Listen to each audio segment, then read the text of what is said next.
Assalamualaikum warahmatullahi wabarakatuh. Umat Islam di Kalimantan Selatan pada khususnya, kita seberataan mengetahui bahwasanya umat Islam di Tanah Banjar ini mulai bahari dididik oleh para alim ulama untuk cinta para habaib, cinta pada dzurriyyat Nabi sallallahu alaihi wasallam. Dan ini dilandasi oleh banyak nas-nas hadis Nabi yang berbicara tentang keutamaan orang-orang yang memuliakan para habaib. Termasuk Rasulullah bersabda, "Arba'atun ana lahum syafi' yaumal qiyamah." Ada 4 golongan kelak hari kiamat yang aku akan memberi syafaat atau aku akan memberi pertolongan pada mereka, kata Nabi. Yang pertama, ujar Nabi, "Al-mukrim li dzurriyyati min ba'di." Orang yang menghormati, memuliakan dzurriyyatku, keturunanku setelah aku wafat. Yang kedua, ujar Nabi, "Wal qadhi lahum hawaijahum." Orang-orang yang menunaikan, menuntaskan hajat-hajat dzurriyyatku dan menolongi mereka. Yang ketiga, wasa'i lahum fi umurihim indama tarru ilaihi. Yang ketiga, orang yang dapat syafaat dari Nabi adalah orang-orang yang berupaya, berusaha untuk menolongi para dzurriyyat Nabi pada saat dzurriyyat Nabi tersebut dalam keadaan darurat, ingin menyelesaikan satu masalah, dan orang tersebut yang menyelesaikan masalah itu. Ini orang ketiga yang dapat syafaat dari Nabi. Yang keempat, ujar Nabi, "Al-muhib lahum biqalbihi wa lisanihi." Orang yang mencintai dzurriyyatku dengan lisan dan hatinya. Tanah Banjar atau Kalimantan Selatan pada khususnya, begitu pula di luar Kalsel, umat Islam Ahlus Sunnah wal Jamaah sangat mencintai habaib, sangat menghormati habaib. Kada sedikit para muhibbin itu memuliakan para habaib, baik dengan memberi harta atau dengan menikahkan putri mereka dan sebagainya. Di balik hal ini ada orang-orang tertentu yang ingin memanfaatkan keadaan. Di balik umat Islam yang memuliakan para habaib ini ada orang-orang yang niatnya jahat. Ada orang-orang yang memanfaatkan keadaan ini lalu inya bekaku habib. Lalu inya mengaku inya habib padahal bukan. Berbicara tentang ini sesuai dengan pengalaman kami, dan ini hasil daripada tukar pendapat dengan para habaib Kalimantan, khususnya Kalimantan Selatan, Kalimantan Timur, Kalimantan Tengah. Kami bertukar pendapat tentang apa aja ciri-ciri habib palsu agar umat Islam khususnya di Tanah Banjar teredukasi dan bisa mengetahui indikasi-indikasi orang yang mengaku habib ini ternyata palsu atau gadungan. Yang pertama, ciri-ciri habib palsu yang pertama, dari zaman dahulu keluarganya kada dikenal sebagai habaib. Masyarakat kampung pun tahu bahwa keluarganya lain habaib. Tiba-tiba inya mengaku habib, sedangkan abahnya, kaiknya, orang-orang yang bersosial dengan masyarakat kampungnya dari kai-kaiknya, abah-abahnya tidak dikenal dengan status mereka sebagai habaib. Cucunya tiba-tiba mengaku habib. Nah, ini ciri pertama. Yang kedua, habaib setempat, habaib yang asli, kada kenal dengan keluarganya, keluarga yang mengaku ini. Ini ciri kedua. Habaib yang asli kada kenal dengan keluarga yang mengaku ini. Tiba-tiba ia mengaku habib, sedangkan habaib yang asli di tempat tersebut, di desa itu contohnya, kada kenal dengan orang itu. Itu ciri kedua. Yang ketiga, keluarga besar dari kabilah yang inya kakui, kada kenal dan kada mengakui orang tersebut dari kabilah kami. Contoh, ada habib palsu mengaku marganya Bah Hashim. Tapi ternyata keluarga besar Bah Hashim, ikatan keluarga mereka menolak dan kada mengakui. Itu bukan keluarga kami. Itu tanda atau ciri ketiga bahwasanya ia adalah habib palsu. Yang keempat, ciri habib palsu yang keempat, mengganti ngarannya. Yang tadinya ngarannya tidak berbau ke Arab-Arapan diganti jadi berbau ke Arab-Arapan. Contoh, tadi namanya contohnya Ujang atau Dodi atau semacamnya. Nama-nama ajam. Setelah berkaku Habib digantilah jadi Abdurrahman, digantilah contoh dari jadi Muhammad, diganti jadi Umar, diganti jadi Abu Bakar. Tadinya ngarannya ngaran ajam. Ini ciri yang keempat. Bahkan terkadang ada yang ekstrim sampai KTP-nya diganti, ditambah Sayyid dan sebagainya. Ciri kelima, Habib palsu berpakaian Islami yang berlebihan. Bahkan Habib-Habib yang asli pun supan kadang memakai pakaian tersebut. Contoh, inya Habib palsu, mengaku sebagai Habib, padahal bukan. Pakai imamah, pakai jubah, warna-warni, pakai tongkat, kacamata hirang bahkan. Padahal bukan lulusan pesantren, bukan orang yang belajar di pesantren, membaca Al-Qur'annya kada lancar, tapi pakaiannya kayak ulama. Yang Habib asli pun kadang supan memakai pakaian itu. Warna-warni pulang kadang. Nah ini ciri Habib palsu yang kelima. Yang keenam, ciri Habib palsu yang keenam. Saat ditanyakan silsilah, ditakuni silsilahnya bin fulan, bin fulan, bin fulan, bin fulan sampai ke atas, inya kada mau menampayakan, kada mau menunjukkan silsilah tadi. Alasannya aku diamanahi datuku kada boleh ditampayakan.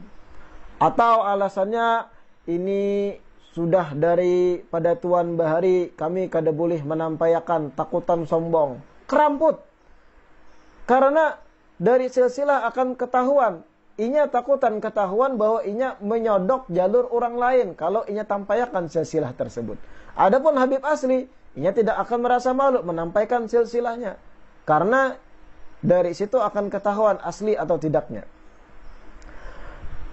Ciri Habib palsu yang ketujuh, berpindah-pindah marga. Berpindah-pindah qabilah. Pertama, contoh. Mengaku Habib, bangsanya apa? Al-Kaf. Ketahuan bahwa palsu, ganti lagi jadi apa? Asgaf.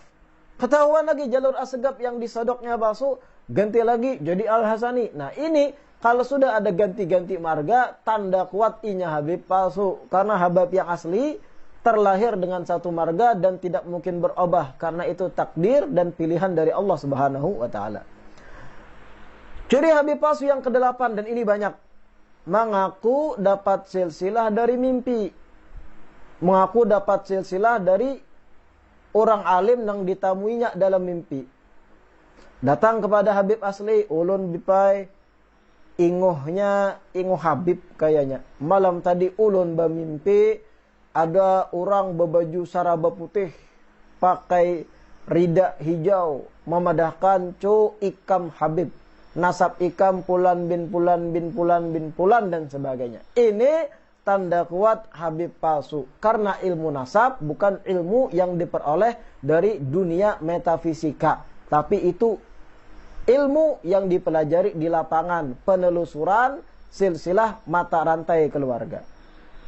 Kemudian ciri Habib palsu yang kesembilan adalah berkumpul selalu sesama mereka antara Habib-Habib palsu. Jarang inya mau berkumpul dengan Habib yang asli. Karena bakal disariki, bakal dimarahi. Inya mengolah komunitas antar palsu satu sama lain. Inya membuat ikatan, kerekatan antar mereka sesama palsu. Kemudian ciri Habib palsu yang selanjutnya yang ke-10. Keluarga besar si palsu ini, kai-kainya, ninik-niniknya, pamannya, atau dingsanak abahnya, dari bahari kada pernah kawin silang dengan habaib yang asli. Artinya, kainya, niniknya, dangsanak kainya, dingsanak nininya, mulai bahari kada pernah kawin lawan Habib dan Syarifah. Karena mereka bukan. Tiba-tiba si cucu bekaku Habib. Sedangkan ditelusuri sejarah keluarganya, mulai bahari kada pernah kawin silang dengan habaib tempatan yang asli. Ini pun ciri Habib palsu juga. Yang ke-11, ciri Habib palsu yang ke-11. Susunan nama silsilahnya atau bin-binnya banyak menggunakan nama ajam, nama yang bukan Arab. Saya beri contoh. Siapa nama Habib ini? Habib palsu tadi. Namanya contohnya adalah Muhammad. Siapa abahnya? Abahnya Tirmizi. Siapa abah Tirmizi? Bin siapa? Bin Anang Ramli. Anang Ramli bin siapa? Bin Tuh Kacil. Tuh Kacil bin siapa? Bin contohnya Dodi Iskandar. Bin siapa lagi? Kalau sudah 4 ke atas rantai silsilahnya atau bahkan 5 ke 6 ada nama-nama ajam, ini bukti kuat, indikasi kuat, inya Habib palsu. Kenapa? Karena habaib kalau sudah generasi 3 ke atas itu pasti pakai nama baku yang terulang-ulang. Abdullah, Salim, Abu Bakar, Umar, Hasan, Hussein, Alawi, dan nama-nama yang ma'ruf di kalangan habaib lainnya. Ciri Habib palsu yang ke-12. Mengada-ngadakan sebuah makam dan diklaim itu adalah makam datunya. Tiba-tiba contohnya ada tumpukan tanah. Tumpukan tanah yang disebut dengan bahasa kita balambika. Dipadakan itu adalah makam Habib datuku. Habib Fulan bin Fulan wafat tahun 9 Hijriah. Wah, abad 9 Hijriah, mohon maaf. Itu adalah datu kami. Padahal balambika wara isinya adalah sarang samud. Nah, ini salah satu cara inya menguatkan status dirinya sebagai Habib. Padahal abal-abal atau palsu.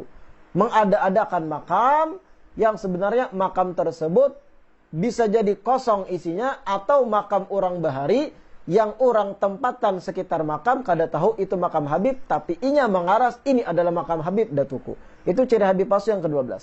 Yang ke-13. Ciri Habib palsu. Mendekati Habib yang bujur, yang sahih. Inya mendekati Habib yang sahih, yang bujur, kemudian foto bersama. Saat minta foto bersama, kada bepadah inya Habib. Inya bepadah muhibin. Minta foto Habib, lawan pian, berselfie. Foto Habib, lawan pian. Dapat foto tadi, dicetaknya, di-share-nya di medsos, atau dicetak, dipasang di dinding, sebagai penguat bagi inya, Habib-Habib aslinya akrab lawan aku. Artinya, aku ini pun Habib juga, ujar si palsu tadi. Na'udzubillah, macam-macam. Yang ke-14, ciri Habib palsu yang ke-14, mendekati Habib asli yang polos.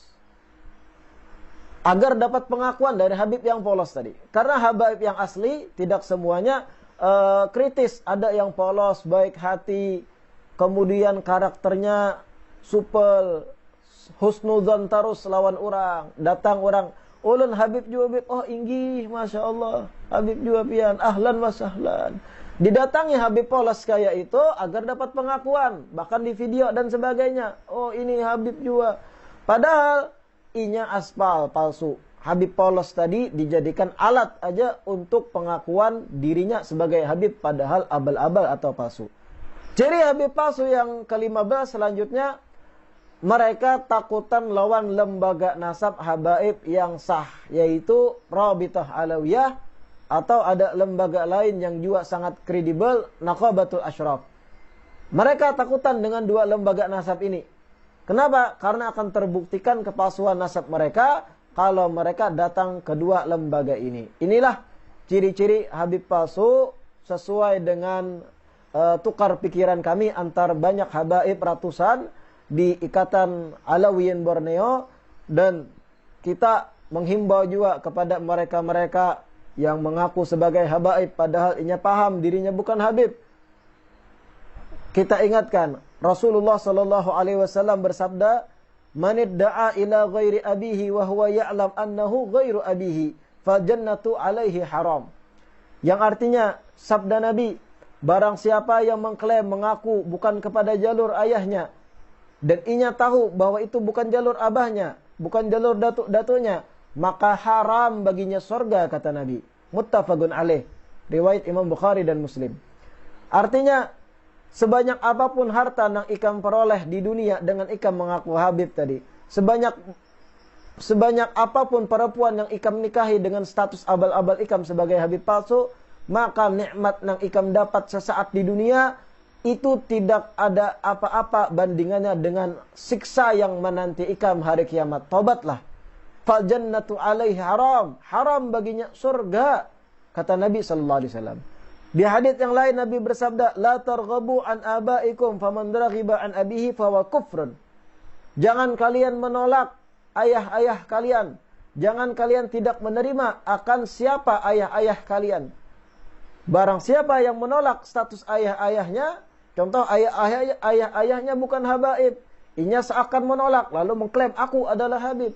Orang kayak ini fahuwa kufrun. Tindakan tersebut, pengakuan tersebut, pemalsuan tersebut adalah bentuk kekufuran kata Nabi. Na'udzubillahi ta'ala min dzalik. Mudah-mudahan video ini bermanfaat dan saya harap kepada para muhibbin dimanapun tolong di-share sebanyak-banyaknya agar menjadi edukasi dan pembelajaran bagi umat Islam khususnya di Kalimantan Selatan. Wassalamualaikum warahmatullahi wabarakatuh.